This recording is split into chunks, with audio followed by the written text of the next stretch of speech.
Hello developers, this is a tutorial video for building your first Android application using Zebra's mobile computing AI suite. This tutorial will show you how to include the AI data capture SDK and the AI suite models in your Android application. In your Android Studio project, there are some preconditions for you to build your AI suite application. Let's go through that.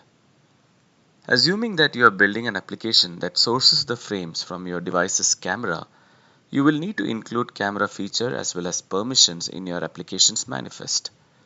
You could use Camera 2 or Camera X or any other framework to source your frames from the camera. The frames could also be from other sources such as a video file or an external camera.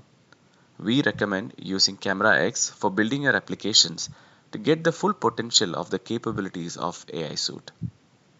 Finally, the frames that you're sourcing will be passed on to AI Suite APIs to detect and decode barcodes or to recognize the products. It is also required to set the extract native libs attributes to true in your manifest. The next step is to update your version catalog for including the SDK and models.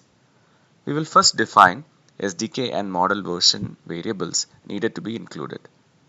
Please refer to the Zebra release notes or the AI Suite Zebra Tech Docs page to know more about the latest versions of the SDK and the models released. Let's now add the group, module, and version information in the catalog entry. AI Data Capture SDK belongs to the com.zebra.ai.vision group, while the models belong to com.zebra.ai.models group. The module names are also updated as needed here. Now that we have made entries in the version catalog, let's include the dependencies in Gradle. Let's add the libraries for SDK and barcode localizer. Here, we need to mention the artifact type as AAR. It's also important to add the attributes for not compressing the tar and tar.crypt extensions so that the SDK and the models can be successfully used in your project. You will also find the URL to be used as part of the setup tutorial page. Visit techdocs.zebra.com.